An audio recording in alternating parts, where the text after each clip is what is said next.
and if people can handle the freedom of democracy. When did I say that?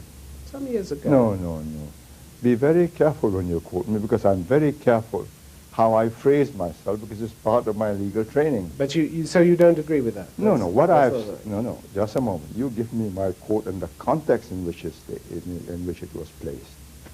Don't just pluck out a few words and toss it at me unexpectedly in an interview and expect me to crumble.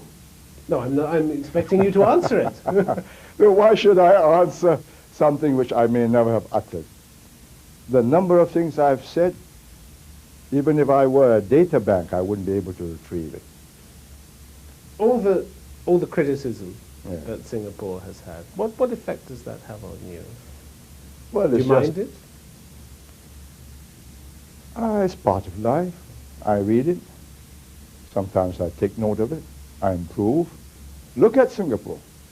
Would anybody be interested in Singapore if it were a failure? What about PAP? What about the opposition party? They're not particularly happy with it. Singapore, they call it.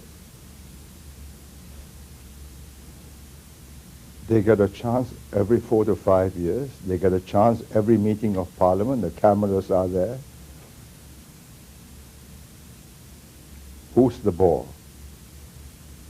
If there was such a marvelous proposition, I would have been tossed out years ago.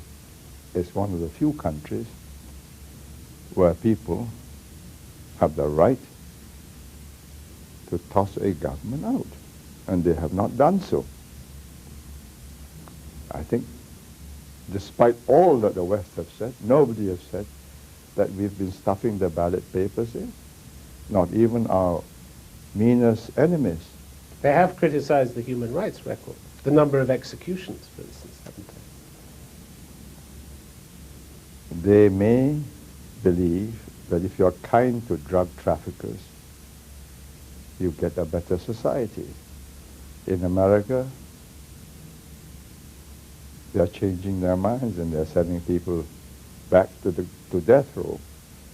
In Singapore, before you land, their hostess or the steward will announce that there are very heavy penalties if you're found with more than a stated number of grams of certain prohibited drugs. And if you still come in with a few kilos of them, which will destroy hundreds, thousands of families,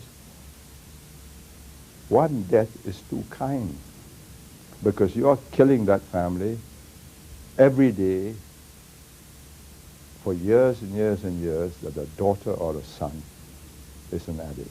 But the per capita rate of executions in Singapore is much higher than in the United States. Have you worked it out? According to Amnesty International.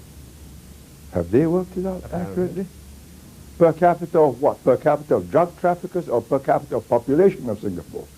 I am executing foreign drug traffickers. Let me tell you, the people who have been executed. Nigerians, because Nigerians are the most unlikely of drug traffickers in this Asian society. Dutch women traveling with African men. Dutchmen traveling with Chinese women. How do you calculate per capita? Per capita of Dutchmen entering Singapore, or per capita of Singaporeans as against Dutchmen? What's Amnesty talking about? Do they know what's happening? Do they ask themselves, what would happen if we send them all to prison for 5, 10 years, and we'll have to make more prisons because there'll be such an endless stream of them? And this is, despite the death penalty, the rewards are so enormous that people are willing to risk it. And why not? Would you say that over the 31 years as you were Prime Minister that you were a ruthless man? Do I look to you a ruthless man? Here I am being pilloried, excoriated, by who? Abused by you. Merely ask questions, I thought. No, but every one of them is barbed and loaded, darts with a bit of arsenic in it. I'd like to think that you were given a chance to answer any question that was put to you, no? Oh, that's what I'm offering myself for, isn't it? But if I were a ruthless man, I would get you into a corner and say, now, let me ask you some questions. Why do you start with the assumption that your interviewee is always dumb and that you are smarter than him?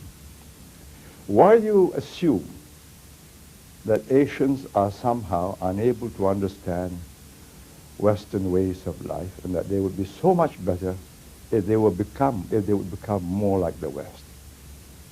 Do you think that's the attitude of people, Westerners, that you talk to? Western interviewers, yes. But not all Westerners, because I've got many Western friends who know me very well, and we cease to look at each other as Easterners or Westerners. But when I meet an interviewer in a formal setting such as this, that's the assumption. Lee Kuan Yew, what does the future hold for you? What ambitions do you have? At 74, one doesn't talk, I don't talk anymore of ambitions. I've either done what I could have done, or I'm hardly likely to do it now. What I have done, I'm not ashamed of. What do I expect to do with myself for the rest of time? Have pleasant conversations with people like you.